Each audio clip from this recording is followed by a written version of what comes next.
gentlemen, good afternoon. This is the captain speaking. Just about ready to depart. We should be away on schedule in the next couple of minutes. So.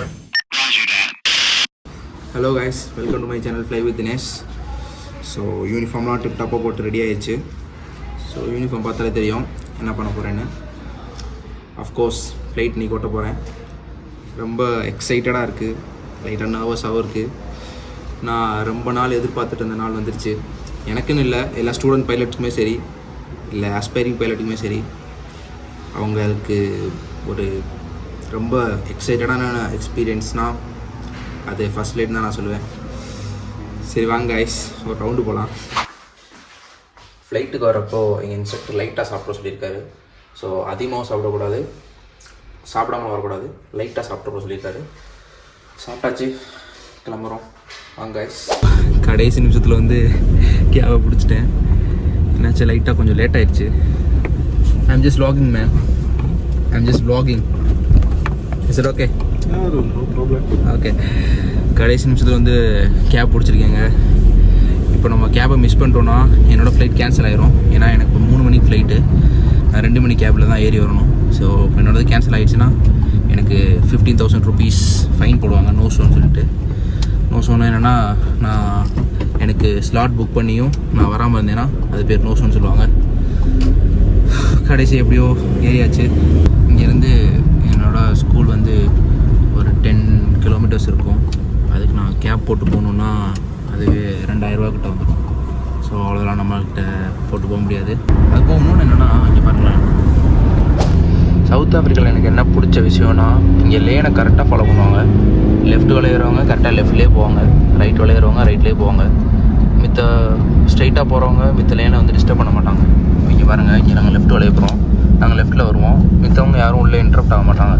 So இதனாலே பாதி traffic இங்கே குறையும். அதுபோக இங்கே traffic ரூல்ஸே எல்லோரும் நார்மலாக ஈக்குவலாக follow பண்ணுறாங்க. அதனால் எங்கேயும் அவ்வளோவா ஜாமே ஆகாது. இப்போ நாங்கள் லெஃப்ட் வழியாக இருந்தாலும் நாங்கள் லெஃப்ட்டில் ஸ்மூத்தாக போயிடுவோம். ஸோ இங்கே எங்கேயும் அவ்வளோவா டிராஃபிக் ஜாம் ஆகாது. இப்படி தான் ஏர்க்ராஃப்ட் ஃபியூல் பண்ணுவாங்க.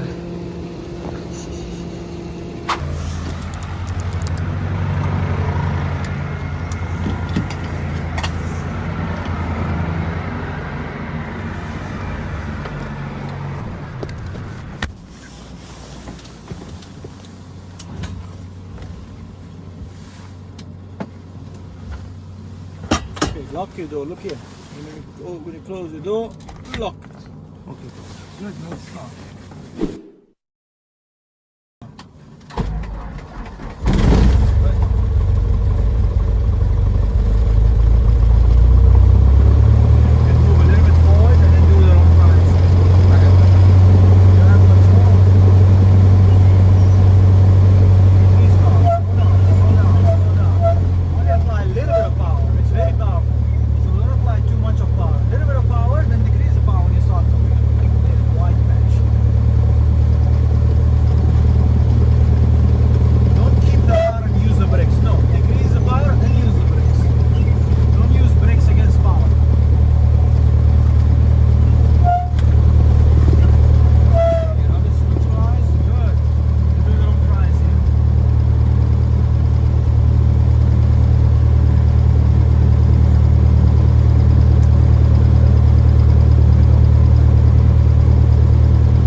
Perfect. Look at your altimeter.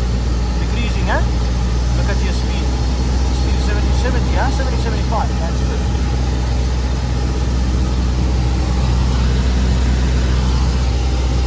Okay, descending 6,000 follow. Each level, go each level.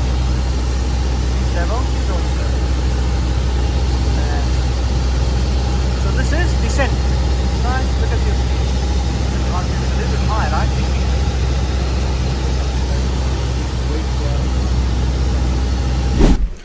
So finally first flight முடிஞ்சிருச்சு.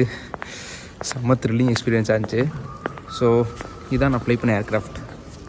இன்னொன்று என்னென்னா, இப்போது நார்மலாக காரு பைக்கெலாம் வந்து ஃபஸ்ட்டு ஒரு கிரவுண்டில் சொல்லித்தர மாதிரி அந்த மாதிரி தான். அதான் ஜென்ரல் ஃப்ளைங் ஏரியான்னு சொல்லுவாங்க. இப்போ இருட்டனால தெரியல, ப்ரொசீஜர்லாம் முடிச்சுட்டு லேட் ஆயிடுச்சு.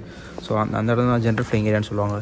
ஸோ அந்த ஜென்ரல் ஃப்ளைங் ஏரியாவில் தான் எங்களுக்கு கூட்டிகிட்டு போய் சும்மா சிம்பிளாக என்னென்ன பண்ணணும், டேர்ன் பண்ணணும், வளைக்கணும், ஸ்ட்ரைட் ஆகணும் எல்லாம் சொல்லி தருவாங்க. ஸோ இன்றைக்கி என்ன ஆச்சுன்னா, ஆல்மோஸ்ட் கேன்சல் ஆகிருக்கும். வெதர் ரொம்ப மோசமாக இருந்துச்சு.